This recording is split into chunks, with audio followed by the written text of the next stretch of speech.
Hi everyone, welcome to the bare minimum education. तो आज हम डिस्कस करेंगे 30 अगस्त 2022 की द हिंदू और द इंडियन एक्सप्रेस का news analysis. But before I start मैं बस ये कहना चाहूँगी कि आज की वीडियो बनाने में काफ़ी ज़्यादा मेहनत लगी है। Honestly it has taken a lot of pains on my part. तो अगर आप इस चीज़ को रिकग्नाइज करें, आप पूरी वीडियो देखेंगे तो आपको अपने आप समझ आ जाएगा। I have prepared slides, I have prepared pointers, a lot of things. तो आपको खुद समझ आ जाएगा। और जो आज मैं टॉपिक उठाने वाली हूँ, it is going to be dead important and take it in written from me, क्योंकि ये आज का जो वीडियो है बहुत इंपॉर्टेंट है। एकदम ऑथराइज कोई भी इधर उधर फालतू छोटे छोटे सी टिट्स एंड बिट्स उठा के मैंने वीडियो नहीं बनाई है। Official rules, official act, official documents by the government, ये आपको खुद समझ आ जाएगा। तो अगर आप इस चीज़ को रिकग्नाइज करते हैं तो प्लीज़ आप वीडियो को लाइक करिएगा और शेयर कर सकते हैं अपने फ्रेंड्स के साथ जो आपको सच में लगता है कि इससे बेनिफिट होंगे। Please do that as well, and if you haven't subscribe to my channel, please do that.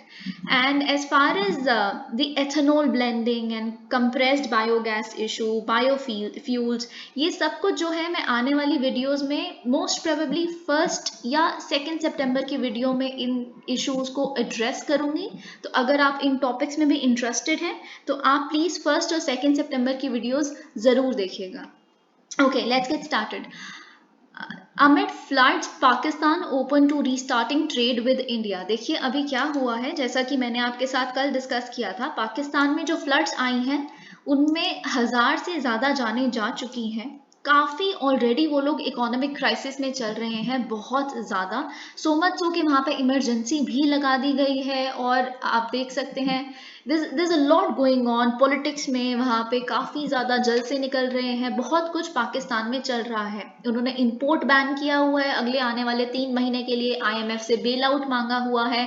Saudi Arabia में कमर जावेद बाजवा जी जो वहाँ के आर्मी चीफ हैं, वो उनको कह रहे हैं प्लीज सॉलिडारिटी दिखाइए, हमारी मदद करिए। बहुत कुछ पाकिस्तान में चल रहा है। This a lot of crisis going on.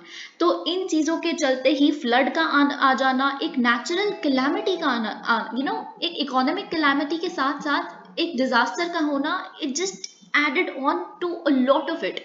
बहुत कुछ बुरी स्थिति अब उनकी हो गई है। तो इसी के चलते प्राइम मिनिस्टर मोदी ने, देखिए, इंडिया पाकिस्तान के रिश्ते को आपको बहुत अच्छे से समझना पड़ेगा। क्यों बाकी नेबर्स के मुकाबले, यानी कि अगर हम चाइना की बात करें या फिर हम भूटान की बात करें, उन सबसे ज़्यादा अगर हम डोमेस्टिकली क्या चल रहा है, डोमेस्टिक पॉलिटिक्स में क्या चल रहा है हमारे नेबर की, तो पाकिस्तान बिकम्स वेरी इंपॉर्टेंट।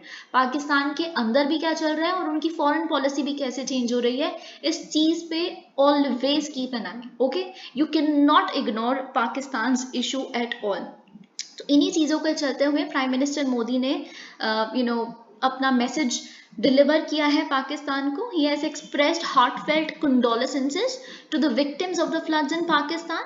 और उन्होंने कहा है कि जिस तरह की वहाँ पे सिचुएशन है, हम we are deeply saddened to see this devastation, और यही सब कुछ कहा है। और अगर हम बात करें कि वहाँ के पाकिस्तान का, अगर हम बात करें उनका क्या रवैया है इसमें, तो देखिए जिस दिन प्राइम मिनिस्टर मोदी ने ये अपनी कंडोलेंसेस को एक्सप्रेस किया, उसी दिन वहाँ के जो फिनेंस मिनिस्टर हैं वो एक बार अब उनसे एक किसी ने कॉन्फ्रेंस में मीडिया ने ऐसे पूछा कि आपका क्या कहना है कि हम अपनी इसेंशियल कमोडिटीज़ की नीड को कैसे पूरा करेंगे। तो उन्होंने ये कहा कि हम कंसिडर कर रहे हैं कि हम शायद अपना जो 3 साल पहले, आपको पता है जो सर्जिकल स्ट्राइक्स वगैरह हुई थी, और ये स्पेशली जब अगस्त 5 को हमारा आर्टिकल 370 को स्ट्राइक डाउन किया गया, तो उसके चलते हमारे जो ट्रेड रिलेशंस है दे आर कम्प्लीटली ब्रोकन। कोई ट्रेड मतलब होता है अनऑफिशियली पर 0 कुछ% के बेसिस पे। लेकिन हम बात करें, हमारा ऑफिशियली ट्रेड 0 है इंडिया और पाकिस्तान का, क्योंकि इतने सारे सिक्योरिटी रीजंस की वजह से हमारी तरफ, देखिए पहले पाकिस्तान ने हमें बैन किया था ट्रेड से, फिर इंडिया ने भी ऑब्वियसली बैन कर दिया। हमारी तो कोई गलती नहीं है, तो लेकिन हमें रिटेलिएट तो करना ही था, तो हमने भी बैन कर दिया था उनके साथ ट्रेड करना। लेकिन अब वो कह रहे हैं क्योंकि हमारे पास एसेंशियल कमोडिटीज जैसे वेजिटेबल्स तक नहीं है प्रॉपरली। हमारे यहाँ पे खाद थी, वो भी फ्लड आके सब कुछ बर्बाद हो गया। तो वी आर कंसिडरिंग कि हम अपने ट्रेड रूट्स को ओपन कर देंगे भारत के साथ। तो देखते हैं how the situation actually unfolds. Let's see, it's good for both of us, both the neighbours should actually continue the. आपको पता है, मैं एक बहुत सिंपल सा फंडा बताती हूँ इंटरनेशनल रिलेशंस का। जो एक चीज है, सिक्योरिटी अपने आप सुधर जाती है जब आप इकोनॉमिकली इंटरडिपेंडेंट बन जाते हैं। आपको अगर समझ आया तो आप एक चीज सोचिए, कभी भी दो कंट्रीज वॉर पे नहीं जा सकती अगर वो बहुत डीपली एक दूसरे के साथ इकोनॉमिकली डिपेंडेंट है, क्योंकि उनको पता है कि हमारा देश बर्बाद हो जाएगा अगर हम इनके साथ वॉर पे चले गए। हमेशा ऐसी होता है। आप अपने पेरेंट्स के साथ देखिए, you will think twice. Obviously आपका एक बहुत ही अलग जो आप फील करते हैं अपने पेरेंट्स के लिए, वो चीज़ अलग है। Respect, love, everything, keep that aside. लेकिन एक चीज़ ये भी है कि आप फिनेंशियली डिपेंडेंट हैं, अगर है तो फिनेंशियली अगर आप डिपेंडेंट हैं तो यू विल थिंक ट्वाइस कि आप घर छोड़ के जाओगे तो कहाँ रहोगे, दैट वे। तो अगर हम बात करें, अब जो मुझे बहुत इंपॉर्टेंट चीज़ आपके साथ डिस्कस करनी है वो है, एक चीज देखिए, मैंने डेलिबरेटली एक दो दिन पहले एक article, August 28 if I am not wrong, to be very precise, अगस्त 28 को एक रूलिंग आई थी, सुप्रीम कोर्ट की रूलिंग, वो मैं भी डिस्कस करूंगी पूरा। वो ये था, उसमें रूलिंग में जो जस्टिस DY चंद्रचूड़ और बोपन्ना जी ने जो रूलिंग दी है, उसमें काफी कुछ कहा है कि जो नॉर्मल टिपिकल मैरिजेस होती हैं जरूरी नहीं है वही सही हैं जो ट्रेडिशनल मैरिजेस हैं। मैरिज का जो कॉन्सेप्ट है, जो साथ में दो लोगों का रहना और एक बच्चे को पालना, वो एटिपिकल भी हो सकता है। अगर आप क्वीर कम्युनिटी को भी बिलोंग करते हैं, LGBT कम्युनिटी को बिलोंग करते हैं, तो आपको भी वही लॉज के तहत आपके साथ डील किया जाएगा, उन्हीं लॉज के साथ आपको डील किया जाएगा, उन्हीं वेलफेयर स्कीम्स के साथ आपको डील किया जाएगा जो बाकी जेंडर्स, बाकी कम्युनिटीज के लिए अप्लाई होते हैं। So this is a beautiful step। लेकिन उससे पहले हमें बहुत बेसिक सी, always keep your basics clear। there should not be an iota of misconception of anything। basic चीजों का आपको क्लैरिटी होगी तभी you can build on anything। Okay, तो इसलिए हम फटाफट से ये देख लेंगे कि LGBTQIA+ में हर एक टर्म का मतलब क्या होता है। लेकिन उसके बाद मुझे गवर्नमेंट क्या कहती है, क्या मैटरनिटी लीव्स हैं, क्या पैटर्निटी लीव होती है, क्या चाइल्ड केयर लीव होती है, फिर केस एक्चुअल में है क्या, ये हमको पूरा बहुत डिटेल्ड मैनर में डिस्कस करना है आज। तो आप देखेंगे, सच में आपको ये वीडियो बहुत अच्छी लगेगी। देखिए, सबसे पहले तो लेस्बियन का मतलब क्या होता है। ये टर्म उनके लिए यूज की जाती है जब एक विमेन और एक विमेन का सेक्सुअली ओरिएंट होना या फिर इंटरेस्ट होना, अट्रैक्ट होना दूसरी विमेन के लिए। Feminine gets attracted towards the feminine, इसे कहते हैं लेस्बियन। गे, देखिए हम तो जानते हैं गे हम मेन अट्रैक्टेड टुवर्ड्स मेन के लिए यूज करते हैं, पर वैसे अगर आप इसका ब्रॉडर मेरे से मीनिंग पूछेंगे तो सिर्फ मेन के लिए नहीं होता। It is for any person who is attracted to the same gender. मतलब आप चाहे तो गे वर्ड आप लड़कियों के लिए भी, जो लड़कियों में इंटरेस्टेड है उनके लिए भी यूज कर सकते हैं। But now that it is become sort of a convention and everybody uses it for the male counterpart, तो आप इसके लिए गे मेन के लिए यूज कर सकते हैं। फिर आता है बाई सेक्सुअल कौन होते हैं।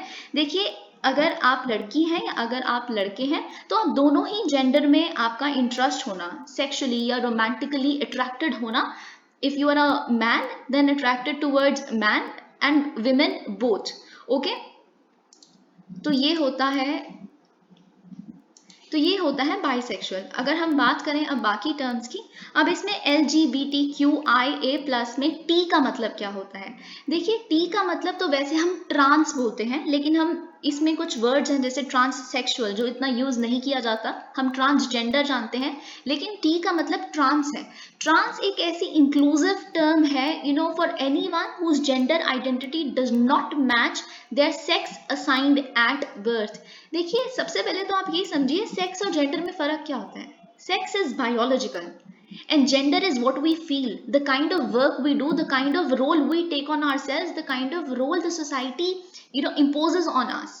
तो जेंडर एक कहीं ना कहीं बिहेवियरल एस्पेक्ट है, लेकिन सेक्स एक बायोलॉजिकल एस्पेक्ट है। आप कैसे दिखते हैं, आपके ऑर्गन्स कैसे हैं, रिप्रोडक्टिव ऑर्गन्स कैसे हैं। तो कभी कभी क्या होता है कि जो ट्रांससेक्सुअल या ट्रांसजेंडर लोग जो होते हैं, वो आप सपोज करिए कि आप पैदा एक लड़की की तरह हुए हैं, लेकिन आप आपके बर्थ सर्टिफिकेट में ऑब्वियसली लड़की लिखा गया, लेकिन आप जैसा फील करते हैं अंदर से, अगर आप सत्य में जहते जो पहले आया करता था उनके एपिसोड्स थोड़े भी आपने देखे थे, उसमें एक इसी चीज़ पे ट्रांसजेंडर पे एक आया था इशू। तो वो फील लेकिन जो करती थी, वो जो एक लड़का पैदा हुआ था लेकिन वो फील लड़की की तरह करती थी। सो फिर उन्होंने अपनी सर्जरी वगैरह करवाई, मेडिकल ट्रीटमेंट्स करवाई, ताकि वो जैसा फील कर रही हैं उससे अलाइन कर सकें। ठीक है, so that is the category of trans. अगर हम बात करें QIA का मतलब क्या होता है, ओके, तो Q stands for queer, I stands for intersex, A stands for asexual। अब देखिए queer का मतलब होता है questioning, है ना। आप queer को क्वेश्चनिंग क्यों ले सकते हैं, क्योंकि कभी कभी हम अपने जेंडर को, अपनी सेक्सुअलिटी को एक्सप्लोर कर रहे होते हैं, हमें कैसा एक्सप्रेस करना है, हम कैसा खुद को आइडेंटिफाई करते हैं। ज़रूरी नहीं है कि जो एकदम फिक्स्ड डाइकोटोमस चीज़ें हैं कि आप लड़की हैं, आप लड़के हैं, आप ये रोल्स परफॉर्म करिए, आप ये रोल्स परफॉर्म करिए। ज़रूरी नहीं है कि आप उन दोनों डाइकोटोमी में कहीं भी खुद को फिट कर पा रहे हो। क्या पता आप बस एक्सप्लोर कर रहे हो कि आप क्या हैं, तो उसे हम क्वीर कहते हैं। और क्वीर क्वेश्चनिंग या क्वीर आप कुछ भी कह लीजिए, बात यही है कि आप सेलिब्रेट करते हैं कि आप यूनिक हैं। ज़रूरी नहीं है जो सोशल नॉर्म्स दो ही उसमें पार्ट्स में बना दिए गए हैं कि एक लड़की होता है एक लड़की होता है, ज़रूरी नहीं है कि आप उसी में खुद को फिट कर पा रहे हैं। अब बात आती है आई यानी कि इंटरसेक्स की। देखिए इंटरसेक्स का मतलब होता है it is used for individuals who do not fit into specific gender norms of women or man। इसमें भी बेसिकली वही क्वीर वाली चीज़ है। क्वीर तो बेसिकली होता है आप हर तरह की सेक्सुअलिटी को एंजॉय करना चाहते हो, लेकिन इंटरसेक्स ये हो जाता है कि आपकी जो एनाटमी है, यानी कि बायोलॉजिकली जो पार्ट्स हैं आपके, वो टिपिकल नहीं है। जैसे अगर आप फॉर एग्जाम्पल आप ज़्यादा लड़की लाइफ दिखते हो, लड़की की तरफ आपकी इंक्लिनेशन है, लेकिन आपके जो रिप्रोडक्टिव पार्ट्स हैं या एनाटमी है वैसे प्रॉपरली डेवलप नहीं हुई, और ना ही आप उतना लड़की फील कर पा रहे हो, तो that way it is known as intersex. अब एसेक्सुअल का मतलब क्या होता है, not interested in any gender, not interested in any sex. मतलब आप किसी के लिए भी एक सेक्सुअल ओरिएंटेशन नहीं है, किसी neither for a man nor for a women and neither even for any other gender. तो इस कैटेगरी को एसेक्सुअल कहते हैं। अब प्लस क्या मतलब होता है इसमें, देखिए LGBTQIA प्लस में प्लस बहुत सारी चीज़ों को, plus is everything else that's remaining, और कुछ कोई भी कम्युनिटी हो सकती है। आप ए जेंडर हो सकते हैं, आप डेमी सेक्सुअल हो सकते हैं, जेंडर फ्लूइड हो सकते हैं, या फिर ग्रे सेक्सुअल हो सकते हैं। ऐसे बहुत तरह के यहाँ पे मैंने मेंशन किए हैं। आप चाहें तो you can just go through them. अब देखिए हमने ये देख लिया, अब सबसे इंपॉर्टेंट बात जो हमें एक्चुअल में पढ़नी है वो ये है कि केस है क्या, किस चीज़ में ये कहा गया, फिर हम गवर्नमेंट के रूल्स देखेंगे। ठीक है, तो देखिए जस्टिस DY चंद्रचूड़ और उनके जो बोपन्ना जी थे, उन्होंने ये कहा है कि जो फेमिलियल रिलेशनशिप्स होती हैं वो ज़रूरी नहीं है कि एक मैन और एक विमेन जो मैरिड है वही एक फैमिली चलाएंगे साथ में और फिर उनका बच्चा होगा, ऐसा नहीं है। ये जो एक अनमैरिड पार्टनरशिप भी हो सकती है, एक क्वीर पार्टनरशिप भी हो सकती है। आप समझ रहे हैं, तो एक क्वीर पार्टनरशिप भी हो सकती है। ज़रूरी नहीं है कि आप टिपिकली एक फेमिलियल यूनिट में हो, एक टिपिकल मैनिफेस्टेशन भी हो सकती है आपकी फैमिली की यूनिट में, and it is as real as its traditional counterpart, okay, and it deserves equal protection under the law. ये कुछ कुछ वर्ड्स हैं, देखिए आप पता है कुछ कुछ वर्ड्स मैंने कीवर्ड्स क्यों कोट एंड कोट रखे हैं स्पेसिफिकली, क्यों, क्योंकि आपको कीवर्ड्स याद रखने हैं। एटिपिकल मैनिफेस्टेशन, फेमिलियल रिलेशनशिप्स, ये सब कुछ प्लीज रिमेंबर, थोड़ा बहुत तो याद रखना ही पड़ता है ना समझने के साथ साथ। तो अगर हम बात करें कि इन्होंने ये कहा है कि जो प्री डोमिनेंट अंडरस्टैंडिंग है कॉन्सेप्ट ऑफ फैमिली की, both in law and society, जो लॉ कहता है जो सोसाइटी कहती है, दोनों ही ये कहते हैं कि ये एक सिंगल अनचेंजिंग यूनिट है जिसमें एक मदर होती है, एक फादर होते हैं, और ये कांस्टेंट ही रहती है, मदर फादर सेम ही रहेंगे और जो बच्चे हैं वो सेम ही रहेंगे, और ये अनचेंजिंग होती है। आप समझ रहे हैं। और अगर हम बात करें इस अजम्पशन की, तो it ignores both the many circumstances which may lead to a change in one's familial structure and the fact that many families do not conform to this expectation to begin with। देखिए मैं आपको बताती हूँ इन्होंने ये क्यों बोला है कि many circumstances change this familial structure, क्योंकि जिस केस को ये डील कर रहे थे, जिस केस के साथ जिसमें इन्होंने ये जजमेंट दी है, वो कुछ ऐसा ही है। वो हम आगे देखेंगे कि उनका फेमिलियल स्ट्रक्चर कैसे चेंज हो गया। ठीक है, वेट फॉर सम टाइम। तो इन्होंने यही सब कुछ बातें यहाँ पे लिखी हैं। और इन्होंने अगर कुछ कहा है तो वो ये है, आपको पता है डीक्रिमिनलाइज हो गई थी होमोसेक्सुअलिटी 2018 में, लैंडमार्क जजमेंट। तो इन्होंने यही सब कुछ कही है कि the apex court make the remarks in its verdict that held that a working woman can not be denied her statutory right to maternity leave for her biological child. देखिए इसमें मैं आपको केस ही बता देती हूँ, केस हुआ क्या। देखिए क्या हुआ कि एक, okay, if I'm not able to find it, let's just begin. Okay मैं आपको केस बता देती हूँ। केस हुआ क्या था कि एक नर्स है जो PGIMER, जो चंडीगढ़ में आपको पता है एक मेडिकल इंस्टीट्यूट है, एक मेडिकल हॉस्पिटल है, तो वहाँ पे वो काम करती हैं, ठीक है, ये यहाँ पे लिखा है।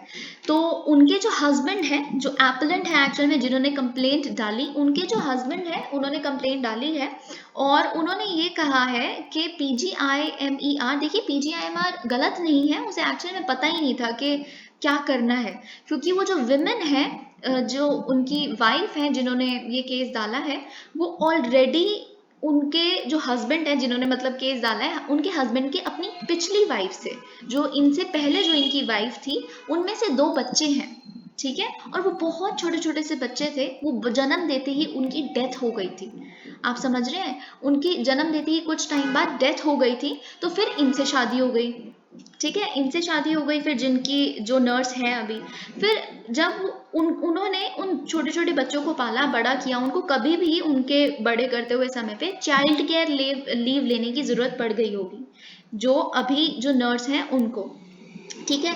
तो अब PGIMR ने बोला, अब देखिए उनका खुद का बच्चा होने वाला है, मतलब she is going to be a biological mother of her own child. अभी तो वो अपने हस्बैंड की 2 पिछली मैरिज में से जो बच्चे हैं उनके लिए उन्होंने पहले चाइल्ड केयर लीव ली है कभी अपने पास्ट में। तो PGIMR ने कहा ठीक है, आप तो अब प्रेग्नेंट हो, तो आपको मेटर्निटी लीव कैसे दे, हमें समझ नहीं आ रहा क्या लॉ एग्जैक्टली इस बारे में कहता है। तो जरूरी नहीं है कि इंस्टीट्यूट गलत ही हो, उसको कभी कभी नहीं भी समझ आ सकता कि लॉ और रूल्स इतने रिजिड होते हैं कि आपको लैंग्वेज ही समझ नहीं आती। तो उनको ये समझ नहीं आया कि अब आपको मेटर्निटी लीव दें या ना दें, क्योंकि आप चाइल्ड केयर लीव तो ले चुके हो। तो यही केस ने फिर सुप्रीम कोर्ट ने कहा, देखिए वो एक बायोलॉजिकल, उनका ये पहला चाइल्ड है ना, बायोलॉजिकली आप ये नहीं कह सकते the fact that the appellant spouse had 2 biological children from his first marriage would not impinge upon the entitlement of the appellant to avail maternity leave for her sole biological child. I hope you get my point, ठीक है। तो यही चीज उन्होंने कही है, उनको leave मिलेगी, मेटर्निटी लीव मतलब उनका राइट है, क्योंकि वो पहली बार तो खुद जन्म दे रही है ना एक बच्चे को, उन्होंने तो पहले वो बच्चे जो पाले थे उनकी चाइल्ड केयर के लिए, which is obviously a very compassionate step. आप सोचिए उन्होंने उन बच्चों को भी अपनाया, उनके लिए चाइल्ड केयर लीव ली, ये तो मतलब सुनने में ही कितना ज्यादा टचिंग है, कितना मूविंग है। तो ओके, यही सब कुछ इन्होंने यहाँ पे बार बार डिस्कस किया है, और कुछ फैक्ट्स एंड डेटा जो आपको यहाँ पे याद रखनी चाहिए, जो जस्टिस DY चंद्रचूड़ ने ये केस की वर्डिक्ट देते हुए मेंशन भी किया। इन्होंने कहा, देखिए इशू क्या आया था, इशू एक मैटरनिटी लीव के बारे में आया था, लेकिन वर्डिक्ट तो सुप्रीम कोर्ट बहुत ब्रॉडन दे सकती है ना। उन्होंने क्वीर वाली रिलेशनशिप्स को भी टच किया, उन्होंने बहुत सारी और चीजें की, जिसमें से उन्होंने जेंडर के इशू को एक ब्रॉडर पर्सपेक्टिव से डील किया। जैसे कि उन्होंने ये कहा कि एक टाइम यूज सर्वे था जो कंडक्ट किया गया था OECD द्वारा, और उन्होंने स्टेट किया था कि जो विमेन इन इंडिया है, they currently spend up to 352 minutes per day on unpaid work, and this unpaid work is the work by a home maker, because the women actually builds home, creates home, beautifies it, right. उन तरह के roles में वो 352 minutes per day unpaid work में, जिनके लिए उनको 1 रुपया भी नहीं मिलता, उसके लिए वो स्पेंड करते हैं, which is 577% more than the time spent by men, and time spent in unpaid work includes child care. Okay, I hope you get my point. तो यही इन्होंने कहा कि देखिए क्या है कि इससे हमें पता चलता है कि जो चाइल्ड केयर वर्क है ना, मैटरनिटी लीव, पैटर्निटी लीव या चाइल्ड केयर लीव, जो दोनों ही पेरेंट्स अवेल कर सकते हैं, वो इट इज़ वेरी एसेंशियल, क्योंकि उसके लिए एक ही डुअल बर्डन आप विमेन में मत डालिए कि काम भी वही करेंगी, बच्चे को भी वही संभालेंगी, डोमेस्टिक वर्क भी वही करेंगी। इन्होंने इन चीज़ों को भी टच किया है अपनी वर्डिक्ट देते हुए, ठीक है। तो इन्होंने यही सब कुछ बात की है, लेकिन यहाँ पे ये PGIMR का case okay, now we will deal with child care leave. देखिए चाइल्ड केयर लीव तो वैसे ना दोनों द्वारा ही अवेल की जा सकती है। चाइल्ड केयर में कहीं मैटरनिटी वर्ड नहीं लिखा है ना। हमें डिफरेंस बहुत क्लियर होना चाहिए। देखिए कि child care leave, maternity leave और पैटर्निटी लीव में क्या प्रोविजंस है गवर्नमेंट के और क्या डिफरेंस है। तो जो चाइल्ड केयर, देखिए मैटरनिटी लीव तो मैटरनिटी से ही समझ आ रहा है, जो प्रेग्नेंट होंगी विमेन वही मैटरनिटी लीव मिलेगी उनको। चाइल्ड केयर लीव तो बच्चे की देख रेख के लिए, कभी उसकी पढ़ाई के लिए, एग्जाम पे फोकस करना है उसके और आप साथ में नहीं मैनेज कर पा रहे, तो फादर और मदर दोनों अवेल कर सकते हैं। पर मोस्टली अभी लॉज में, कहीं कहीं लॉज में ही हुआ है, मैं आपको बताऊंगी, बिल आया है वैसे पैटर्निटी के ऊपर, लेकिन अभी हम देख लेते हैं लॉ क्या कहता है चाइल्ड केयर लीव के ऊपर। देखिए जो विमेन एम्प्लॉयज हैं जिनके माइनर चिल्ड्रन हैं यानी कि 18 साल से कम के, उन्हें ग्रांट की जा सकती है एक चाइल्ड केयर लीव। जो भी अथॉरिटी कंपीटेंट है उस लीव को ग्रांट करने के लिए, लेकिन एक मैक्सिमम पीरियड तक के लिए ही आपको चाइल्ड केयर लीव मिल सकती है जो 2 साल है, यानी कि 730 डेज। ठीक है, और ये 730 डेज यानी कि 2 साल की जो चाइल्ड केयर लीव है, आप अपनी पूरी एंटायर सर्विस में आप कभी भी ले सकते हैं, मतलब 2 ही साल का सम टोटल होना चाहिए। ठीक है, और एक लिमिट ये भी है कि आप सिर्फ और सिर्फ अप टू 2 माइनर चिल्ड्रन ही ले सकते हैं, मतलब 2 से ज्यादा बच्चों के लिए नहीं ले सकते। तो और बात यहाँ पे लिखी है कि देखिए चाइल्ड केयर लीव बेसिकली ली क्यों जाती है। कभी कभी जो गवर्नमेंट एम्प्लॉयज होती है ना, उनके बच्चों के बोर्ड एग्जाम्स होते हैं 12th में, तो वो ले लेते हैं। कभी कभी जो बच्चे होते हैं वो पढ़ कहीं और रहे होते हैं, जैसे I had a friend, she was from Mathura and then she had come here with her mother to prepare for JEE। So that way, तो इस तरह से उनकी मदर ने 2 साल की, मथुरा से वो दिल्ली आई और दिल्ली में अपना उन्होंने कोचिंग की, तब तक वो उनके साथ रही। So this is called child care leave, just to give an example to you. या फिर आप बीमार हो गए, आपका बच्चा काफ़ी बीमार है, टाइफाइड वगैरह किसी छोटे छोटे बच्चों को अगर हो जाता है, या किसी को भी 18 साल से नीचे छोटे ही होते हैं बच्चे, तो उनको उनकी सिकनेस पे ध्यान देने के लिए भी आप चाइल्ड केयर लीव ले सकते हैं। Okay, for variety of reasons. अब यही इन्होंने बोला है कि एलिजिबिलिटी क्या है। एलिजिबिलिटी है कि जो चिल्ड्रन है उनकी एज 18 साल से कम होनी चाहिए, लेकिन अब कुछ कंडीशंस हैं चाइल्ड केयर लीव की। ठीक है, तो ये हमें देखना है कि कंडीशंस क्या है। सबसे पहले तो जो CCL है वो उन केसेस में अप्लाई नहीं होगा जहाँ पे बच्चा 18 साल से ऊपर है, वो तो एलिजिबिलिटी में ही हमें पता चल गया। और जो CCL है वो प्रोबेशन पीरियड के टाइम पे भी आप नहीं ले सकते। आप एक मतलब ट्रेनी नहीं होने चाहिए हो, आप प्रॉपरली वर्किंग होने चाहिए हो। ट्रेनीज को नहीं मिलती चाइल्ड केयर लीव। ठीक है, और अगर हम बात करें ट्रेनिंग, देखिए आपको ट्रेनिंग तो अपनी कंप्लीट करनी है ना, तो आप ट्रेनिंग छोड़ के कैसे चाइल्ड केयर लीव ले सकते हैं।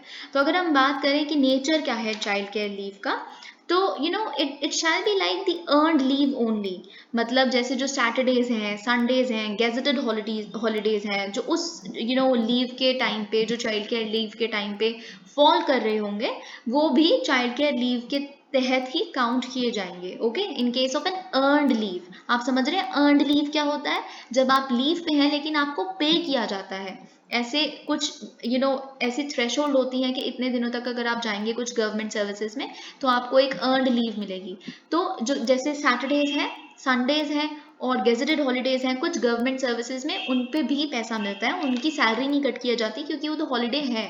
तो इन केसेस में जब चाइल्ड केयर लीव, अगर आप पेड कैटेगरी की चाइल्ड केयर लीव पे हो, अगर आपकी सर्विस इतनी ऊंची है, रैंक इतनी ऊंची है कि आपको पेड चाइल्ड केयर लीव मिल रही है, तो उस केस में सैटरडे संडे गेजेटेड हॉलीडेज की भी आपको पे किया जाएगा। ठीक है, जैसे कि आप जब जॉब पे होते हो तब होता है एग्जैक्टली वैसे। अगर हम CCL की बात करें तो वेयर इट इज रिटन, हाँ, it shall not be demanded as a matter of right. देखिए ये एक स्टेटमेंट है जो आपको स्टेटमेंट के रूप में दी जा सकती है। It shall not be demanded as a matter of right, लिखा आ जाएगा CCL इज अ राइट, तो आप तो कह दोगे यार CCL तो सुप्रीम कोर्ट ने बोला है, चाइल्ड केयर लीव तो मिली है तो फिर होएगा, ये तो राइट ही होएगा। तो it is not a matter of right, you cannot go and demand it like that. Okay, and under no circumstances can any employee proceed on child care leave without prior of sanction of leave by the competent authority.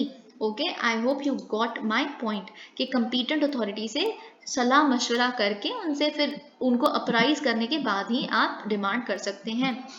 और अगर हम बात करें जो the period of willful absence or unauthorized absence shall not be converted into child care leave। इसका मतलब क्या है कि आपने छुट्टी ली है क्योंकि आप नया घर बना रहे हो, एग्जाम्पल ले रही हूँ मैं, ठीक है।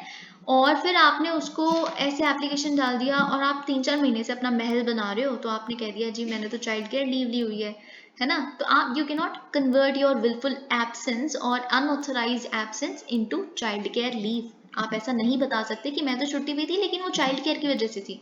Okay, so you get my point, right?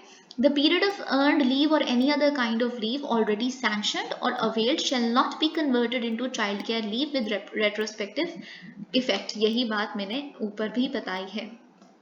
Okay, अब एक और चीज़ यहाँ पे जो है वो ये है कि अगर एक एप्लीकेशन है जो चाइल्ड केयर लीव के लिए डाली गई है एक विमेन एम्प्लॉय द्वारा जो ऑलरेडी एक लीव पे है, लेकिन वो चाइल्ड केयर लीव नहीं है, चाहे इंडिया में चाहे बाहर है ना, फिर वो अपनी एप्लीकेशन डालती है for the grant of child care leave, तो उसे कंसिडर किया जा सकता है, प्रोवाइडेड, ऊपर तो मैंने कहा कि आप ऐसे नहीं कर सकते, लेकिन वो अनऑथराइज या विलफुल एब्सेंस थी। लेकिन इसमें अगर आप सच में डालते हैं, ऐसा होता है चाइल्ड केयर लीव का, आप बाहर गए, आपका बच्चा वहां बीमार पड़ गया, ऐसा भी तो हो सकता है, और वहीं पे आपको रुकना पड़ गया, एडमिट हो गया, कुछ भी हो गया, कुछ भी हो सकता है, राइट?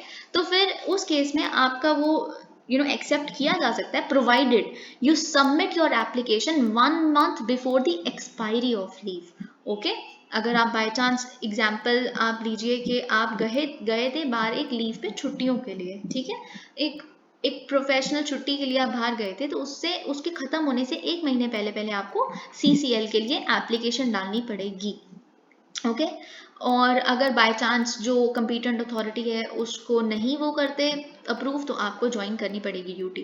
अब देखिए एक चीज़ इसमें और लिखी है जो बहुत इंपॉर्टेंट है, वो ये है कि LTC shell not be applicable while on child care leave. LTC क्या होता है?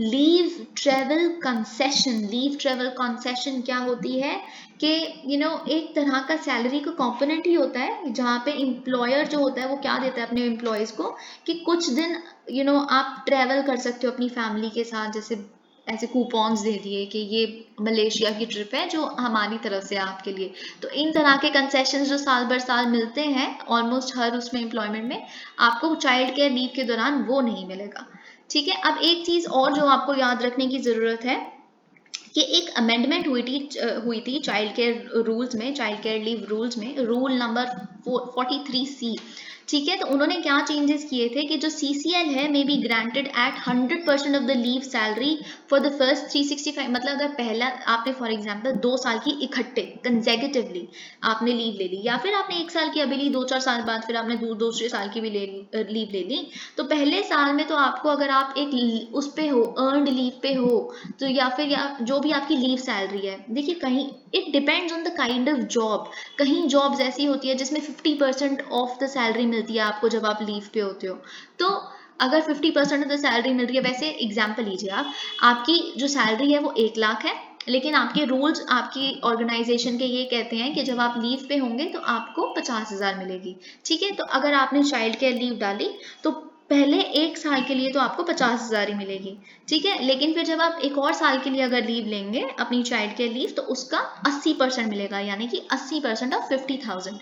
आई hope you get my point.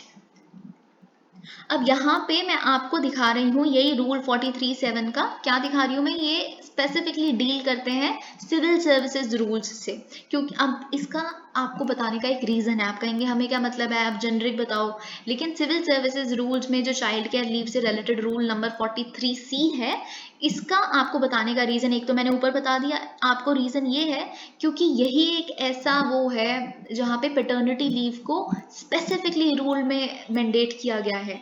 देखिए जो CCL है, it may be extended to single male parents who may include unmarried और विडोअर और डिवोर्सी एम्प्लॉयज एज वेल, ठीक है। तो इस तरह से ये बहुत ही प्रोग्रेसिव वो है। अगर हम बात करें सिंगल फीमेल गवर्नमेंट सर्वेंट्स की, तो उसमें देखिए रूल्स किसने निकाले हैं, मिनिस्ट्री ऑफ पर्सोनल, आपको पता है, तो उन्हीं ने निकाले थे ये रूल्स। ये 2018 में रिकमेंडेशन की गई थी, आपको याद है 2017 में पैटर्निटी लीव बिल आया था लोकसभा में, जो ऑब्वियसली सक्सेसफुल नहीं हो पाया, क्यों नहीं हो पाया, ये तो खैर it remains on politics only, पर नहीं हो पाया। फिर 2018 में कुछ रिकमेंडेशंस आई थी मिनिस्ट्री ऑफ पर्सोनल के पास। उन्होंने फिर अपने रूल्स में, तो सेंट्रल गवर्नमेंट जितने भी ऐसे गवर्नमेंट सर्वेंट्स हैं उनके लिए तो उन्होंने ये चीज़ कर दी थी। फिर अगर हम बात करें सिंगल फीमेल गवर्नमेंट सर्विसेज की, द CCL में B granted for 6 spells in calendar year. मतलब अगर आप सिंगल फीमेल हैं, आपके हस्बैंड आपके साथ नहीं रहते, डिवोर्स हो चुके हैं, या फिर इस दुनिया में ही नहीं है, या किसी भी केस में, तो उस केस में आप एक कैलेंडर ईयर में, यानी कि एक साल में आप 6 बार ऐसी CCL ले सकते हैं, चाइल्ड केयर लीव ले सकते हैं। बच्चे को बुखार हो गया, उसका पेपर आ गया, या कुछ भी ऐसे 6 बार ले सकते हैं। लेकिन जो अदर एलिजिबल गवर्नमेंट सर्वेंट्स है, it will continue to be granted for a maximum of 3 spells in a calendar year. 3 spells मतलब छोटे छोटे पीरियड्स के लिए, ऐसे पूरा एक साल वाली लीव नहीं, ठीक है। अगर हम बात करें मैटरनिटी लीव की, तो मैटरनिटी लीव का कॉन्सेप्ट आता कहाँ से है? देखिए, मैटरनिटी लीव, आपको पता होगा मैटरनिटी बेनिफिट एक्ट आया था 2017 में, उसने अमेंड किया था मैटरनिटी बेनिफिट एक्ट ऑफ 1961 को, ठीक है। और ये किन चीज़ों से डील करता है? एम्प्लॉयमेंट ऑफ वुमेन जो at the period of child birth before maternity benefits, और किन किन तरह की जो भी 10 या 10 से ज़्यादा एम्प्लॉयज़ हैं फैक्ट्रीज में, माइंस में, प्लांटेशंस में, शॉप्स में, उन पे ये रूल्स अप्लाई होते हैं, और ये सब कुछ इससे डील करते हैं। लेकिन हम देखते हैं ड्यूरेशन क्या है। देखिए, एक्ट स्टेट करता है that every women will be entitled to maternity benefit of 26 weeks, 26 हफ्ते की मैटरनिटी लीव मिलती है, ओके। और लेकिन आप ये बिफोर 8 वीक्स, मतलब जो आपकी एक्सपेक्टेड डिलीवरी डेट है उससे आप 8 वीक से पहले पहले ही इसको अवेल कर सकते हो। 8 वीक से पहले वाले टाइम पे नहीं अवेल कर सकते। अगर हम बात करें, अगर कोई विमेन है जिसके 2 या 2 से ज़्यादा बच्चे हैं, तो मैटरनिटी बेनिफिट मिलेगा, ऐसा नहीं है मैटरनिटी बेनिफिट नहीं मिलेगा, लेकिन वो 12 हफ्तों के लिए मिलेगा। मतलब जिसे आप डिलीवरी डेट से 6 हफ्ते पहले ही सिर्फ आप अवेल कर सकते हैं, उससे पहले नहीं कर सकते। तो आप ये भी देख सकते हैं। और अगर हम बात करें, बहुत ही अच्छा स्टेप जो 2017 के एक्ट द्वारा लिया गया था, वो ये था कि जो मैटरनिटी लीव थी वो अडॉप्टिव और कमिशनिंग मदर्स के लिए भी इंक्लूड किया गया था। क्या कहना था? एक्ट ने इंट्रोड्यूस किया था कि 12 हफ्ते की मैटरनिटी लीव मिल सकती है एक विमेन को वो लीगली अडॉप्ट्स अ चाइल्ड। समझ रहे हैं? एक ऐसे बच्चे को जो 3 महीने से कम जिसकी उम्र है, अगर आप अडॉप्ट करते हैं लीगली, है ना, इलीगली नहीं। ऐसा नहीं कि आपने अपने दोस्त के बच्चे को पालना शुरू कर दिया और आप ले लो, लीगली, लीगल उस पर आप लिखवाएं, आप लीजिए अपने दोस्त के बच्चे का। आप तो बल्कि ये फायदा है क्योंकि आप एक रिलेटिव हैं, लेकिन ऐसे नहीं, लीगल पेपर्स में होना चाहिए। तो 3 मंथ्स से कम का अगर बच्चे की एज है, तो फिर आपको 12 हफ्ते की मैटरनिटी लीव मिलेगी, ऑब्वियसली बच्चे के, जब आप अडॉप्ट कर लोगे। अभी ये भी बताती हूँ कब। और एक कमिश्निंग मदर को भी मिलती है। कमिश्निंग मदर कौन होती है? कमिश्निंग मदर होती है एक ऐसी बायोलॉजिकल मदर, देखिए मैं यहाँ पे IVF की बात कर रही हूँ, मतलब जो लोग किसी भी हाल में, क्या पता उनका यूट्रस उसको नहीं इजाज़त दे रहा हो, यूट्रस इतना कंपैटिबल ना हो कि एक बच्चे को आप बेयर कर सके अपने वूम्ब में, तो उन केसेस में मदर को क्या करना पड़ता है? अपने एग को आप इम्प्लांट करवा देते हैं, जिसे हम सैरोगेसी कहते हैं, किसी और माँ के किसी और की कोख में। तो फिर उससे बच्चा जो पैदा होता है वो है तो बायोलॉजिकली आप ही का, बस आपने उसको खुद जन्म नहीं दिया, डिलीवरी आपने नहीं की, है बच्चा आपका, क्योंकि जीन्स आप ही के गए हैं। तो उस मदर को भी 12 हफ्ते की मैटरनिटी लीव मिलती है। लेकिन कब से कैलकुलेट होगी? Another fact you must remember, the date the child is handed over the adoptive और कमिश्निंग मदर। क्या पता जो बच्चा है वो पिछले हफ्ते पैदा हुआ हो, लेकिन हैंड ओवर आज किया जा रहा है, तो जिस दिन से हैंड ओवर किया जा रहा है उस दिन से 12 हफ्ते आगे, ठीक है। और ये कहा था इन्होंने वर्क फ्रॉम होम अगर ऑप्शन आप दे सकते हैं तो ये भी बहुत अच्छा है। और क्रैश फैसिलिटीज भी इन्होंने ऐड की थी 2017 में, कि अगर कोई भी एस्टैब्लिशमेंट है जिसमें 50 से ज़्यादा या 50 एम्प्लॉयज़ हैं, तो उनमें क्रैश ज़रूर होना चाहिए। You have to establish a creche facility there, और within a prescribe distance, मतलब उस एस्टैब्लिशमेंट से एक प्रिस्क्राइब डिस्टेंस के भीतर भीतर ही होना चाहिए। और जिसमें एक वुमेन को, जो एम्प्लॉय हैं उस ऑर्गेनाइजेशन में, उनको 4 विजिट्स उस क्रैश में एक दिन में अलाउ होनी चाहिए, मतलब जो स्पेशली जो रेस्ट के लिए इंटरवल उन्हें मिलता है उसमें। और सबसे इंपॉर्टेंट बात थी informing the women employees of the right to maternity leave. मतलब आपको जब आप किसी का रिक्रूटमेंट लेटर पे आप सबसे पहले एस्टैब्लिशमेंट को बताना है कि आपको मैटरनिटी, जब आप अपॉइंट करेंगे तो आपको मैटरनिटी बेनिफिट मिलेंगे अगर बाई चांस आप प्रेग्नेंट होते हो, आपको मैटरनिटी लीव चाहिए हो तो। अगर हम बात करते हैं legal aspects of paternity leave in India, तो देखिए कोई स्पेसिफिक, जैसे मैंने बताया था, कोई एक्सप्लिसिट या स्पेसिफिक लॉ नहीं है पैटर्निटी लीव के लिए। पैटर्निटी लीव आप समझ गए होंगे जो फादर को मिलती है, राइट। देखिए पेरेंटल लीव में भी फादर मदर दोनों आते हैं, चाइल्ड केयर लीव में भी फादर मदर दोनों आते हैं, लेकिन पैटर्निटी मतलब होता है फादर, ओनली फादर। मैटर्निटी मतलब होता है मदर, है ना। तो ये चीज हमने देख ली। जैसे कि मैंने बताया कि एक लॉ आया था, एक बिल आया था 2017 में। उन्होंने कहा था कि एक पेड लीव मिले 15 दिन के लिए, जो it could be availed up to 3 months from the date when the child was born. मतलब 15 दिन, कभी भी 3 महीने अगर बच्चे को पैदा हुए उसके अंदर अंदर 15 दिन की चाइल्ड केयर लीव मिली, लेकिन obviously it got defeated and it could not be passed. तो लेकिन आपने, जैसे मैंने बताया कि उसमें सेंट्रल सर्विसेज रूल्स में तो इसे लागू कर दिया गया है। जैसे हम यहाँ पे लिखा है, the central services leave rules 1972 allows for 15 days of paid paternity leave before child birth और up to 6 months from the date of the delivery of the child. आप समझ रहे हैं, मतलब ऑब्वियसली आपको अपनी वाइफ की देख रेख करनी है जो बच्चे को जन्म देने वाली है, इसलिए चाइल्ड बर्थ से पहले 15 दिन और फिर उसके बाद अगर 6 months from the date of the delivery के बीच बीच में आपको भी चाइल्ड केयर लीव चाहिए तो तब भी मिल सकती है। मतलब और लिखा है यहाँ पे, एंड नहीं लिखा, आप समझ रहे हैं। एंड होता तो आप चाइल्ड बर्थ से पहले भी ले सकते थे या फिर चाइल्ड बर्थ के बाद भी ले सकते थे, या तो आप चाइल्ड बर्थ के पहले 15 दिन ले लो या फिर आप उसके बाद ले लो चाइल्ड बर्थ के 6 months के अंदर अंदर, 6 months पहले 6 months बाद में, ठीक है। So this is the rule. I think I am done with it. Now let's move on to the articles. Okay, अब हम बात करेंगे okay violent crimes in India back to pre covid levels. देखिए इसमें कुछ तो डेटा यहाँ पे आया है एनसीआरबी का और कुछ डेटा इंडियन एक्सप्रेस में आया है, मैं दोनों को साथ में डिस्कस करूंगी। देखिए जो वायलेंट क्राइम्स होते हैं जैसे रेप, किडनैपिंग, अट्रोसिटीज, है ना, और अगेंस्ट चिल्ड्रन या फिर रॉबरी, सीनियर सिटीजन्स के अगेंस्ट बहुत सारे क्राइम्स, मर्डरिंग, इन तरह के जो पैंडेमिक से पहले, देखिए पैंडेमिक जब आया 2020 में तो काफ़ी रिस्ट्रिक्शंस लग गई, घर से बाहर ही नहीं निकल पा रहे थे, इतना सब कुछ हो रहा था, तो तब ऐसे जो क्राइम्स थे वो कम हो गए इन टर्म्स ऑफ नंबर। तो लेकिन अब क्या हुआ उसके बाद से 2021 में they back on their proceeding numbers, पहले जितने हुआ करते थे। लेकिन मर्डर्स तो देखिए वो they didn't come down even in 2020। वो 2020 में जब कोविड पैंडेमिक था तब भी मर्डर्स का रेट उतना ही था, but it continue to increase in 2021 too, ये कहती है नेशनल क्राइम रिकॉर्ड्स ब्यूरो की 2021 की रिपोर्ट। उन्होंने ये कहा है जो रेप केसेस हैं वो 28,000 से ज़्यादा 2020 में जो थे उससे अराउंड 31,677 हो गए, which is closer to the 2019 figure of 32,032। Okay, तो ये चीज़ आपको याद रखनी है। देखिए मैं आपके साथ अभी Reliance Jio to roll out 5G services, मैं आपके साथ 5G के बारे में कुछ डिस्कस करूंगी, बहुत इंपॉर्टेंट चीज़ है, लेकिन एट द एंड उससे पहले मैं ब्रीफली बाकी सारी चीज़ें आपसे डिस्कस करना चाहती हूँ क्योंकि बाकी सारी चीज़ें ब्रीफ ही हैं। Okay, Delhi most unsafe metro for women.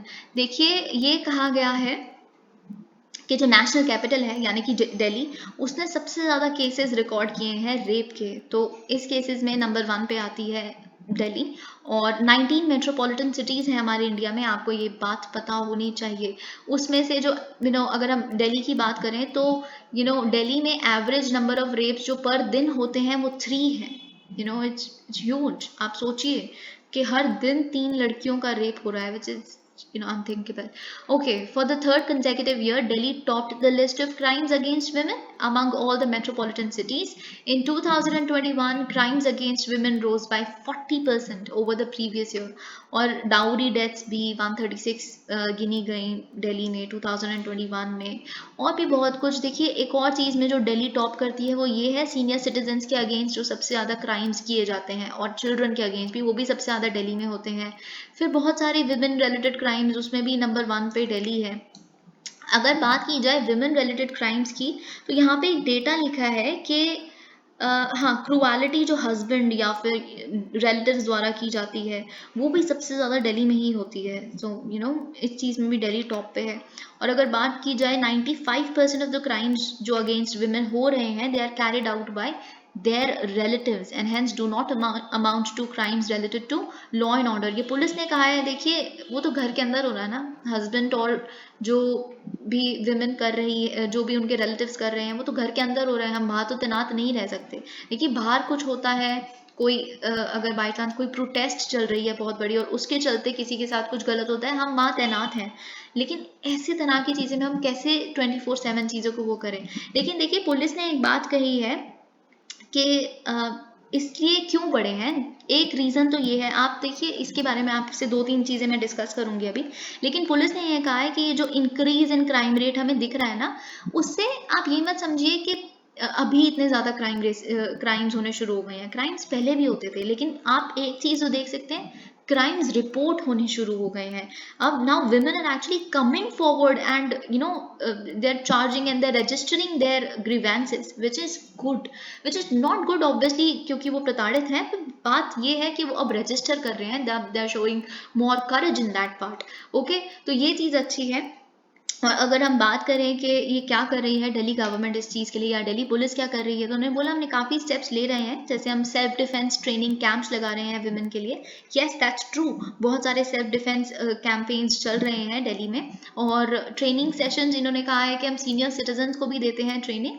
देखिए सबसे ज़्यादा सीनियर सिटीजन से तो वल्नरेबल है साइबर फ्रॉड्स के लिए। उन्हें यही नहीं पता चलता कि मतलब कि एक फ्रॉड वेबसाइट क्या है। आप मानो ना मानो, दैट्स ट्रू। हमारे जो ग्रैंड पेरेंट्स हैं या कोई भी हैं आपके बड़े जो बहुत सीनियर हैं, they are more vulnerable to cyber frauds. हम तो फिर भी तेज़ हैं, हम भी ठगे जाते हैं, दैट्स नॉट अनट्रू। पर वो ज़्यादा वल्नरेबल है क्योंकि उन्हें फ़ोन की इतनी नॉलेज नहीं है, इंटरनेट की इतनी नॉलेज नहीं है।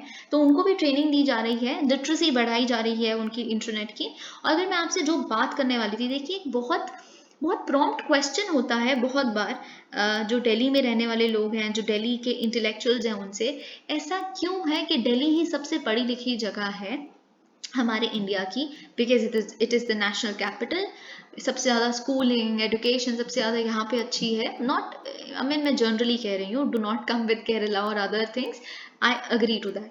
तो लेकिन ऐसा क्यों है कि सबसे ज़्यादा विमेन रिलेटेड क्राइम्स, सबसे ज़्यादा इन तरह के क्राइम्स भी दिल्ली में है, डोमेस्टिक वायलेंस सबसे ज़्यादा। तो देखिए इसके लिए मैं आपको 2-4 पॉइंट बताती हूँ।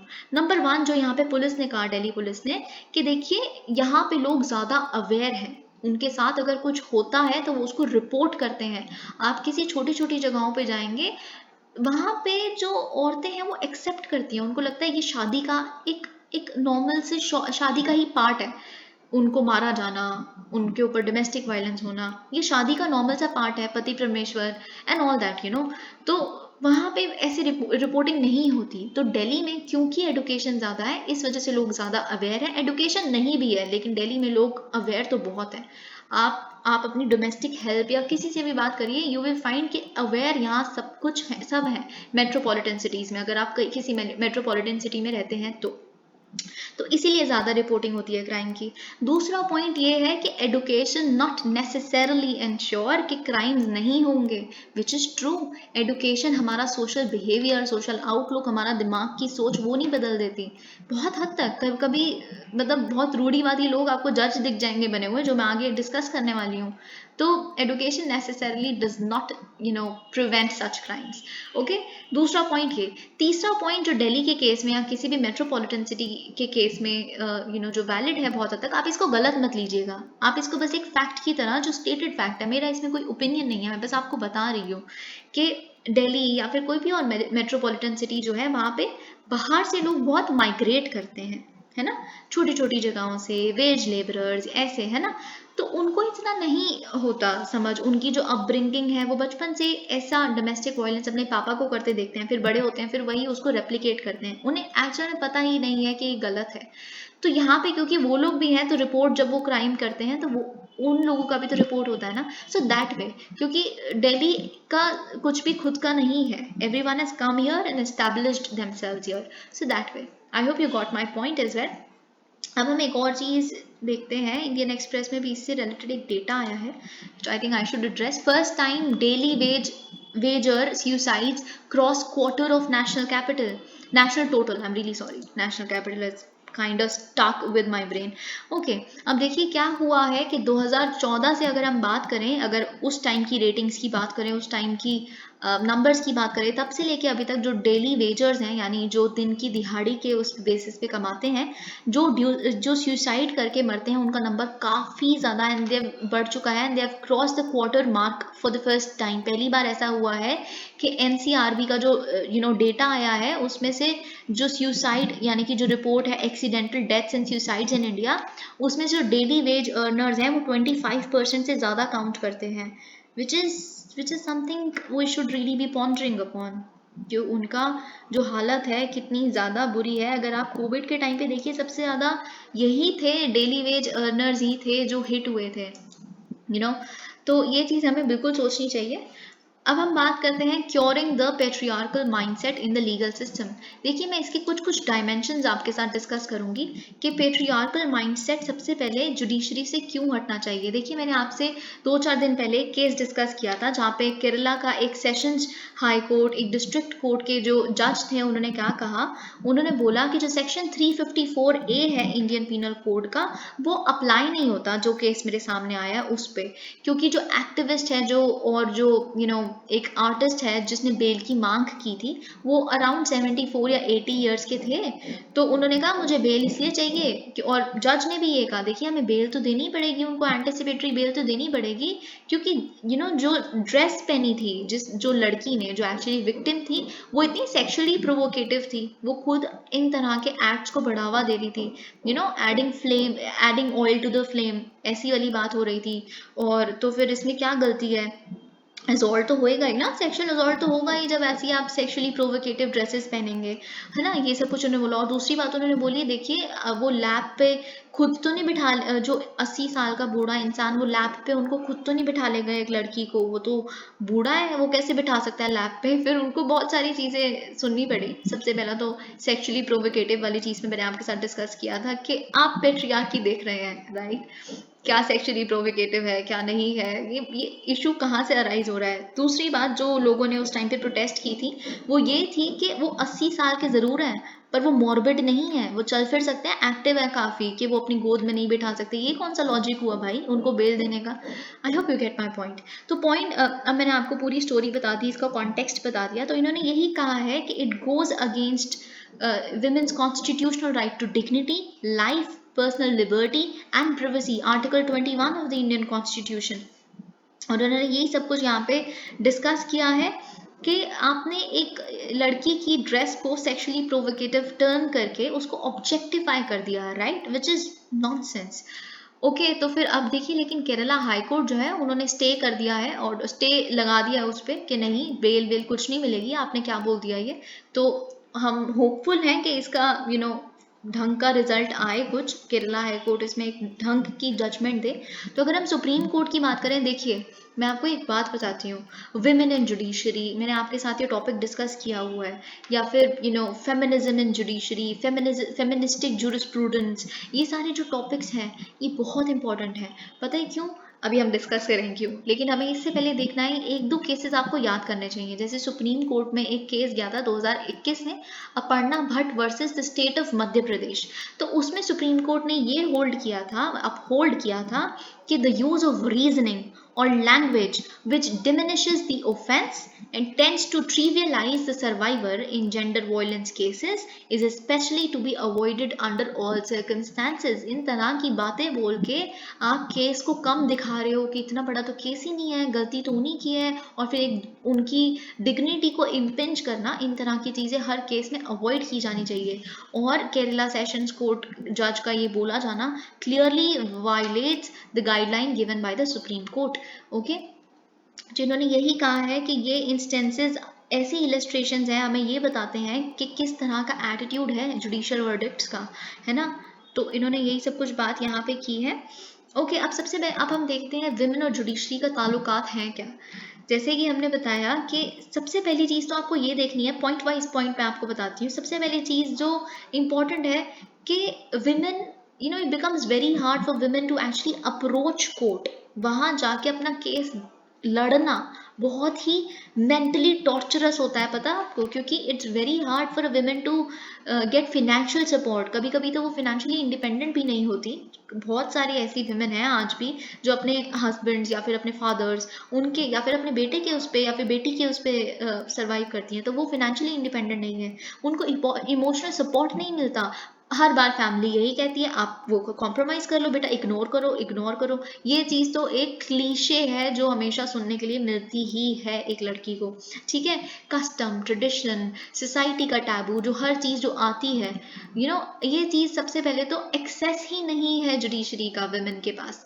ऊपर से फिर क्या आ जाता है दूसरा पॉइंट, कि रिप्रेजेंटेशन ऑफ वुमेन ही बहुत कम है इंडियन जुडिशरी में। आप मेरे को प्लीज एक क्वेश्चन का आंसर दीजिएगा, सबसे पहली विमेन जज कौन थी? मैंने आपको इनका नाम बताया था, 1980s में अपॉइंट किया गया था। इंटरनेट से सर्च किए बिना प्लीज नीचे कमेंट किए करिएगा।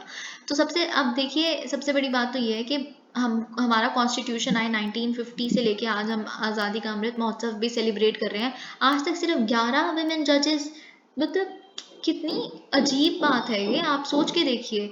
लेकिन देखिए एक विमेन का बेंच पे होना बहुत ज़रूरी है, क्योंकि एक दूसरी लड़की जो अपना केस दर्ज करती है, लड़ने जाती है, उसे एक अश्योरेंस होती है कि जिस तरह से मैं बातों को समझा रही हूँ, उसको उसको कोई इंसान खुद भी तो उसको भुगता हो या फिर उस तरह की उससे सोसाइटी से डील कर रहा हो, तो ही तो मेरा केस जस्टिफाई और फेयर मैनर में लड़ी जाएगा। तो जब विमेन ही नहीं होगी बेंच पे तो एक कतराएंगी विमेन जाने से। तो अगर आप जो हमारी बीवी नागरत्ना जी जो हमारी चीफ जस्टिस ऑफ इंडिया बनने वाली है आने वाले टाइम में, it would be a welcome step of course. तो यही चीज़ यहाँ पे बात की है। और ऑथर का ये कहना है इस एडिटोरियल का कि देखिए मैं आपको एक रेमेडियल मेजर बताता हूँ। आप क्या करिए, जो लीगल प्रैक्टिशनर्स होते हैं या जो लॉ स्टूडेंट्स होते हैं, उनको फेमिनिस्ट जूरिस्प्रूडेंस, इन तरह का सेंसिटाइजेशन के विमेन के इश्यूज क्या हैं, उनको कैसा फील होता है, उनका साइको एनालिसिस इस तरह से करिए, फिर उनको थोड़ा सा मतलब सिखाने की कोशिश करिए जब वो स्टूडेंट्स होते हैं तब से, ताकि वो जब बेंच पे जाएं तो वो समझ पाए विमेन रिलेटेड इश्यूज, अपने वर्ड्स के साथ एटलीस्ट थोड़ा सा रिस्ट्रेंट लगाएं, है ना। तो यही चीजें इन्होंने बात की है। In a liberal democratic state a choice of dress is a self regarding act over which the individual is sovereign. कैसे भी कपड़े पहने एक इंसान की चॉइस है। अब देखिए the new facets of terrorism, अगर हम इसकी बात करें तो इन्होंने टेररिज्म में दो बहुत इंपॉर्टेंट पॉइंट ऐड किए हैं। देखिए हम टेररिज्म, सबसे पहले आपको पता है टेररिज्म होता क्या है? टेररिज्म एक ऐसी पॉलिटिकल आइडियोलॉजी होती है जिसमें डर पैदा किया जाता है, यू इवोक द फियर, ताकि आप कुछ भी तरह के पॉलिटिकल गेन्स अचीव कर सके। जैसे तालिबान आया, उन्होंने डर पैदा किया हर जगह, इतने लोगों को मारा इतने साल तक, है ना। फिर उन्होंने क्या किया, पॉलिटिकल पावर को कैप्चर कर लिया। यूजुअली पॉलिटिकल पावर कैप्चर करना ही टेररिज्म का मुद्दा होता है, आप उसको कुछ भी कह दीजिए वो बात अलग है, ठीक है। तो अगर हम बात करें तो टेररिज्म में इन्होंने कहा, अब टेररिज्म की जो डेफिनेशन है ना, वो पहले वाले टेररिज्म तक सीमित नहीं रही। अभी जो दो रीसेंट केसेस हमारे सामने आए हैं, आप टेरर की डेफिनेशन में उसको भी समझने की कोशिश करिए कि टेररिज्म का एग्जीक्यूशन का कोई समय नहीं होता। क्या पता टेररिस्ट वार्निंग कभी मिली हो और अटैक आज हो रहा हो, जैसे सलमान रुश्दी जी के केस में हुआ। सलमान रुश्दी जी के खिलाफ ईरान ने फतवा जारी किया था 1989 में, आयतुल्ला खुमैनी जी ने, ठीक है, जो वहाँ के सुप्रीम लीडर थे ईरान के। लेकिन उन पे अटैक कब हुआ है? आज 2022 में। तो टेररिज्म का कोई वो नहीं है, कोई टाइम ऑफ एग्जीक्यूशन नहीं है। वैसे ही आप इस चीज़ को अगर समझने की कोशिश करें, जो AK-47 की राइफल्स मिली है अभी, आई एम नॉट, मतलब मुझे याद नहीं आ रहा, I am not able to recollect कि क्या रायगढ़ कोस्ट है जो महाराष्ट्र में, जो मुंबई पुलिस को भी अलर्ट आया है, वार्निंग आई है कि हम सिटी को इस तरह से उड़ाएंगे कि आप भूल जाओगे कि ये सिटी कभी एग्जिस्ट भी करती थी, और 26/11 अटैक्स की तरह ही हम करेंगे। ये वार्निंग आज दी जा रही है, शायद अभी रिसर्च वगैरह हो, सर्वेज वगैरह हो, उससे पता चला शायद इतना थ्रेट नहीं है, लेकिन आने वाले टाइम में कभी भी एग्जीक्यूट किया जा सकता है। दूसरी चीज़ जो हमें देखनी है वो ये है, जो इन ऑथर्स ने कही है, वो ये है कि आपको पता है कि मॉस्को यानी कि रशिया में एक अटैक हुआ है 29-year-old दरिया दुगिनी। दरिया दुगिनी कौन है? ये आपको पता है, Putin is the president of Russia. President का एक बहुत खास दोस्त है, he is the mastermind of Putin, at least present Putin जो है, जो इन्वेजन कर रहे हैं यूक्रेन की, वो जो उनके पीछे मास्टरमाइंड है वो यही है, दुगिन जी। तो उन्हीं की बेटी है ये दारिया दुगीना। तो दारिया दुगीना जो है वो उनकी अलेक्जेंडर दुगिन की बेटी हैं। देखिए जो ये अलेक्जेंडर है, इनकी एक सिंपल सी सोच है, जो पहले सोवियत यूनियन हुआ करती थी ना, वो दोबारा बन जानी चाहिए। इसीलिए आप क्या करो, अपनी सारी टेरिटरीज को इन्वेट करना शुरू कर दो। इतने तरह के कॉन्जर्वेटिव है। लेकिन इनकी जो बेटी थी, वो जिनकी अभी रिसेंटली एक सुसाइड अटैक में जिनको मारा गया, रशिया के अंदर ही, देखिए रशिया ने आज तक इस तरह का कोई सुसाइड अटैक नहीं देखा, कभी भी नहीं देखा, कभी भी नहीं। ऐसे तरह के अटैक्स वहाँ बहुत ही रेयर है। तो पहला इस तरह का टेररिस्ट अटैक हुआ, तो ऑब्वियसली सबसे पहला जो शक गया यूक्रेन पे गया, और सही भी कहीं ना कहीं हद तक है, यूक्रेन द्वारा कंडक्ट ही किया गया है। क्योंकि देखिए, लेकिन जो इनकी बेटी थी, मैं ये बता दूं, she called herself a journalist and she was a journalist of course, but she was very outspoken। जो वो बोलती थी बिल्कुल उससे, क्योंकि इन्होंने यूक्रेन की इन्वेजन को सपोर्ट किया, इसीलिए ये वो हिट लिस्ट में थी यूक्रेनियन वेबसाइट की कि उनको हटाना है। तो जो यूक्रेनियन वो हिट लिस्ट थी, उसमें से फिर इनका नाम भी लिखा हुआ था, इनका एड्रेस भी लिखा हुआ था, फिर उसको क्रॉस लगा दिया गया और उनके आगे लिख दिया गया एलिमिनेटेड। तो इससे पता चलता है यूक्रेन ने ही इस अटैक को कंडक्ट करवाया, और ये काफ़ी टाइम से इनके उसमें थी, हिट लिस्ट में थी। और अगर हम बात की जाए, ऑथर्स ये कह रहे हैं कि जो रुश्दी जी पे जिन्होंने अटैक किया, वो FBI तब कहाँ थी, उनकी सिक्योरिटी चूक गई है ना। आपको लगा ठीक है भाई, आप ढीले पड़ जाओ, सलमान रुश्दी जी, यूके और यूएसए ने स्टार्टिंग में तो बड़ा वो दिखाया, लेकिन अटैक तो कभी भी हो सकता है ना। आप कभी भी ढीले नहीं पड़ सकते। अगर आपको टेररिज्म पूरी जिंदगी के लिए हटाना है, security should be on its toe for ever 24/7। Okay, इन तरह की बातें इस एडिटोरियल में लिखी है। और अगर बात की जाए, फिर अगर इनके चलते एक और एलिमेंट ऐड होता है, वो ये है कि रशिया ने हमें क्या बताया, जिसके लिए राजनाथ सिंह जी ने, अभी मैंने बताया था आपको, थैंक यू भी बोला रशिया को, जब एक SCO की डिफेंस मिनिस्टर्स की मीटिंग हुई थी उस पर, कि उन्होंने अरेस्ट किया है जो एक इंसान इंडिया में अटैक करने वाला था, ISI का जो मेंबर था, IS का मेंबर था, वो अटैक करने वाला था, सुसाइड बॉम्ब से मानव बम लगा के खुद को उड़ाने वाला था, एक हमारे सेंट्रल किसी पॉलिटिशियन को, किसी मिनिस्टर या किसी भी लीडर को।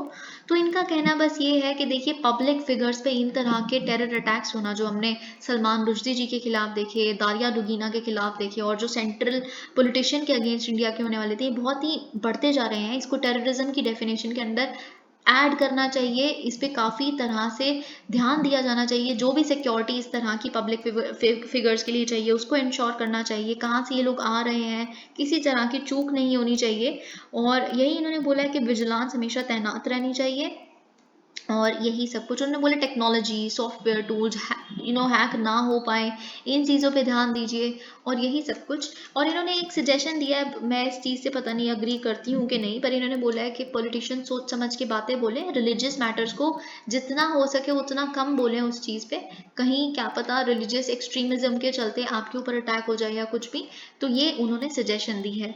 द जूरिस्प्रूडेंस ऑफ बेल, देखिए मैंने आपके साथ बेल, पुलिस कस्टडी, ये सब कुछ बहुत डिटेल में डिस्कस किया हुआ है।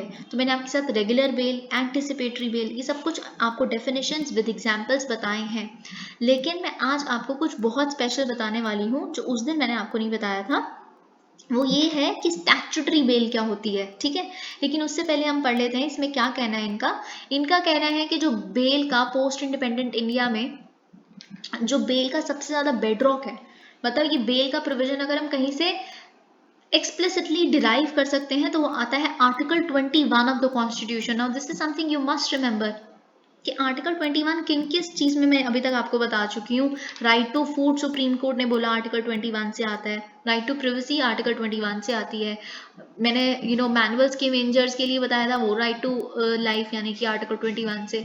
अब आर्टिकल 21 ही बेल का प्रमाइस है।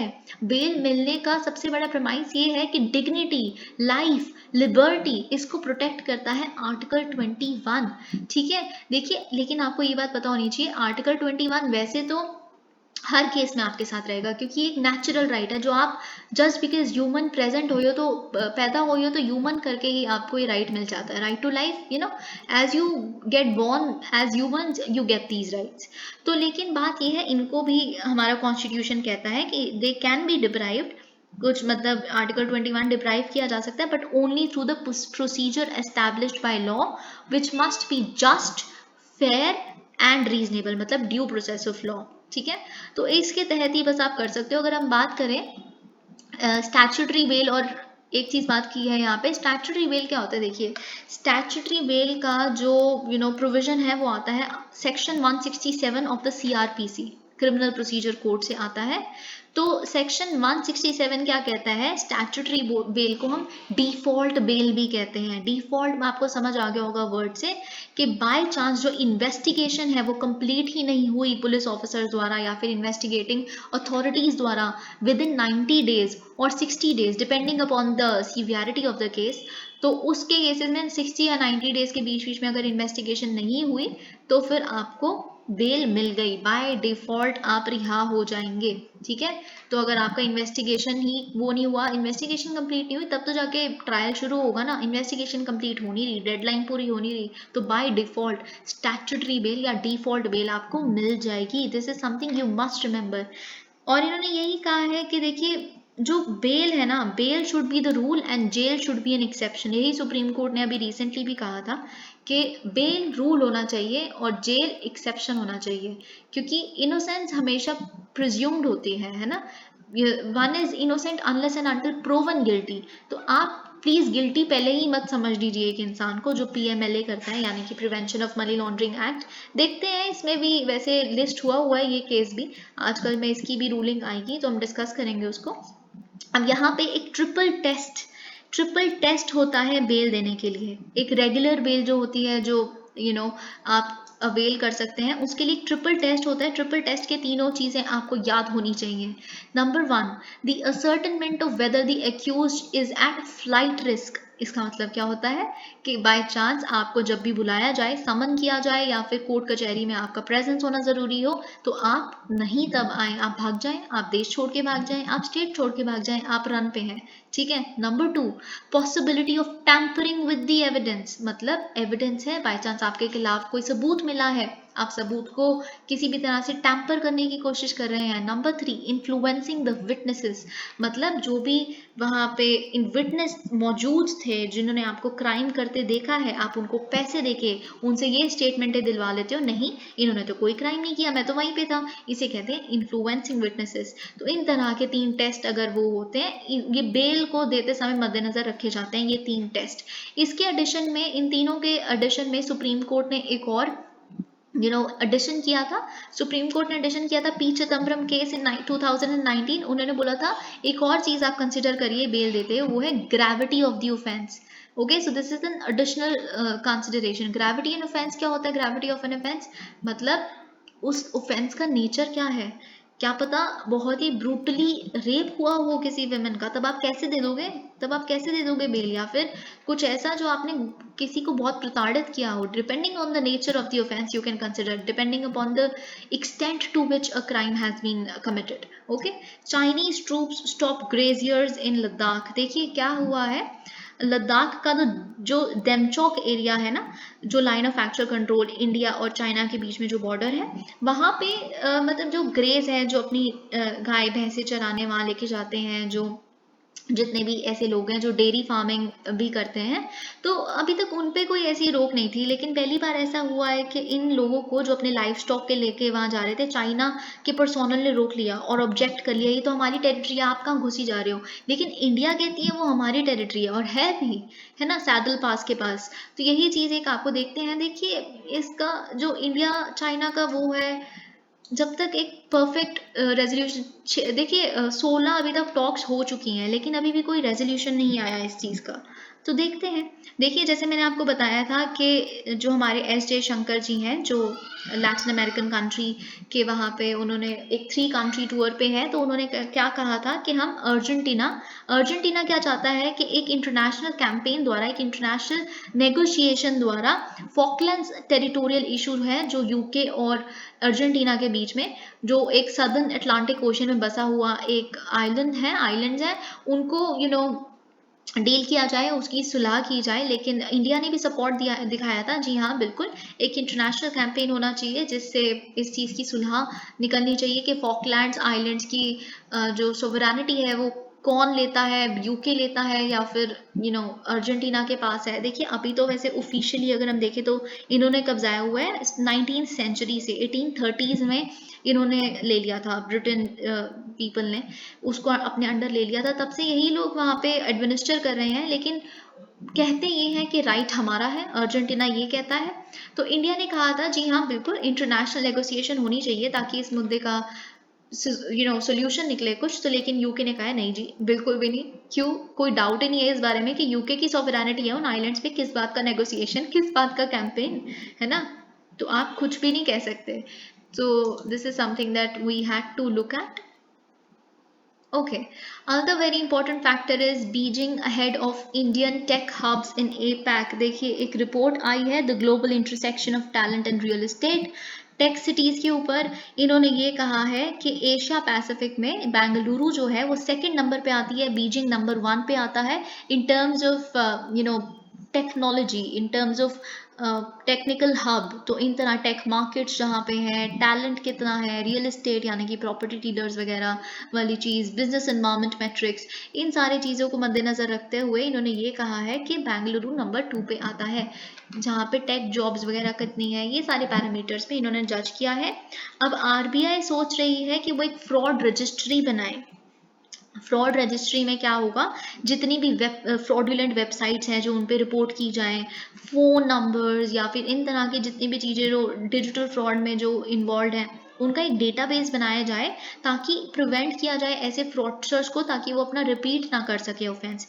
इस black listed in phone numbers को, वेबसाइट को सर्कुलेट किया जाएगा पब्लिकली, मतलब डाला जाएगा वेबसाइट पे अपनी, और जिससे पता चल जाएगा ये फ्रॉड वेबसाइट हैं, ताकि फ्रॉड्स आगे ना हो सके। Thank you so much. अगर आपको आज की वीडियो अच्छी लगी हो, अगर आपको सच में लगा हो कि आज की वीडियो में काफ़ी मेहनत की गई है, तो आप प्लीज़ वीडियो को लाइक करिएगा। Thank you so much.